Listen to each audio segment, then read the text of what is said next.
Hi, I'm Neal Brodsky. I'm in the USA, and we're here today with Zohar Wasserman. And I met Zohar in summer 2019. She was volunteering, working with young people in Ethiopia. And we're here today to talk about the remaining families in Ethiopia and the children and how they're faring. And Zohar, what would you like to share with us today first? So exactly a year ago, I came back. I spent 3 months there. The period of time right after Pesach until July. So I spent all the different Zionistic holidays there. I was there for the Independence Day. I was there for the Memorial Day for the soldiers, which is right before the Independence Day. I was there for Yom Yerushalayim, Shavuot, Lag BaOmer. So there were a lot of different holidays there. It was a really special experience out of Israel with a community that is just waiting to come to Israel and doesn't actually know what it physically means to kiss the kotel when you're explaining to them the stories. And they're all in awe just by trying to physically understand what it means because they truly are dreaming of it as well. So when I was there, I taught them about the soldiers, about how every 18-year-old finishes high school. And not like in other countries, they go straight to university, college. Here they have to go to the army.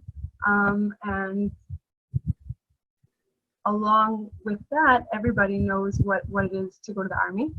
But a lot of people sadly know what it is to lose a soldier. It's a brother, a father, almost everybody has that feeling of loss.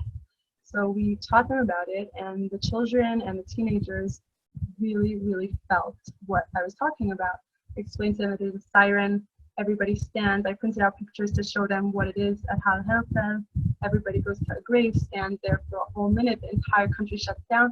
I really try to bring them and have them be part of this special day, which I think represents what Israel really is in 24 hours. And part of the program that we did was writing soldiers letters. So we sat and really thought what we can write to each soldier. Some kids wrote it in Hebrew and others in Amharic, and we translated it after. And I want to share with you guys some of the photos of the letters. I came back to Israel in July, so I said I need to do something with these letters. I'm just not sure what yet. I want to give it to soldiers, but I need it to be something very meaningful. So a year went by, and we got to the month of the Soldiers Memorial Day, and I decided that I wanted to find a group of soldiers who are in the army now, who made Aliyah from Ethiopia and still have family waiting in Ethiopia. So I reached out to a few people, and I was able to send a package of like 30 letters. I'm going to share the screen now to soldiers, and it was really, really, really meaningful. Just show you.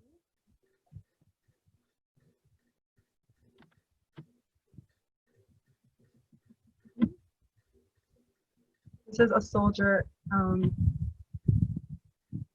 You see, this is one of the soldiers when he got the letter. He read it out. These are some of the letters. I love Tzahal.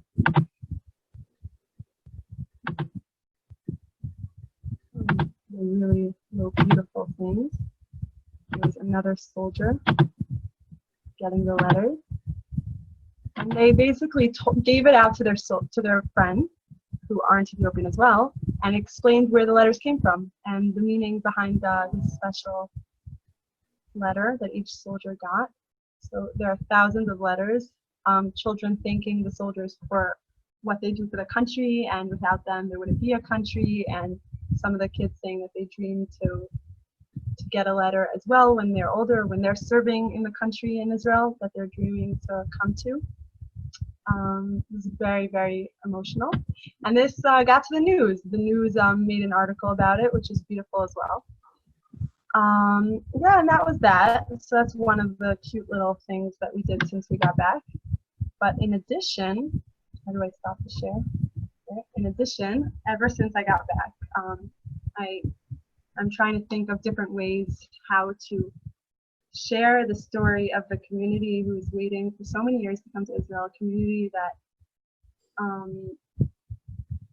grew up into this, children who are teens and children who were born into this, waiting their whole life, were born into volunteers like me and others coming and teaching Hebrew and songs and history, and just know the entire culture, just like it's as if I'm talking to a teenager who lives down the block from me in Israel.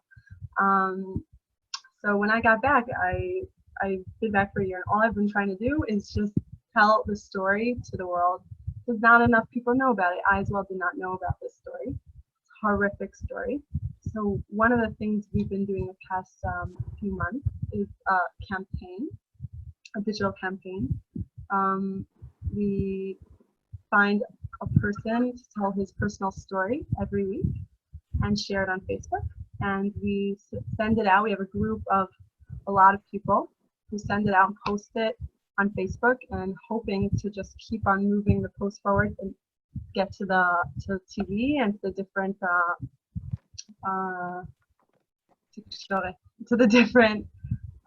channels that can tell the story. And we've been very successful.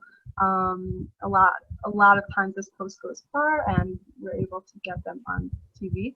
And the point of this isn't to get on TV. The point is to use these posts to always be in the headlines, to always be talking about something. And these personal posts are something that represent the entire community. If it's a soldier who is serving in the army, and he's saying, I'm giving my life to this country. How is it that my sister, I'm asking you for 20 years to bring me my sister?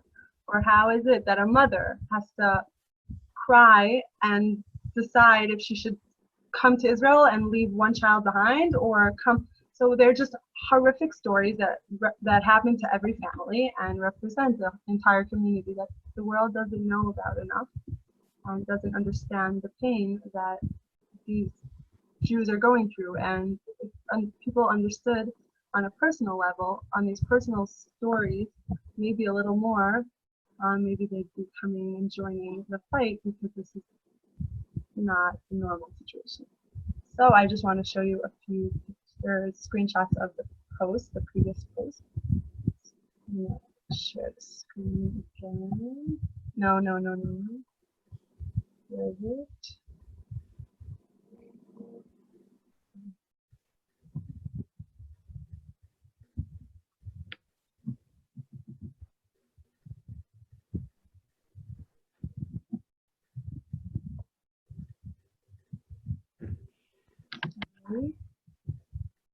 You guys can talk.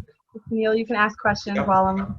Yep, and I just wanted to mention that you have also started a WhatsApp chat group, and there are many members in Israel speaking about the importance of Aliyah and support for the families who want to be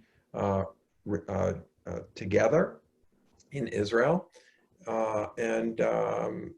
Right now, gosh, there's also an English language version of that group. Yeah, so the point of these WhatsApp groups was to try to get others who aren't involved to join these WhatsApp groups and post the post, and then every person who has their 800, 900, 1,000 friends on Facebook sees it, and then slowly we're widening the circles, and more and more people are seeing these stories. And here's a picture of Astaud, who is in Gondar. He's a Chazan. He was on TV with his brother. This was a post.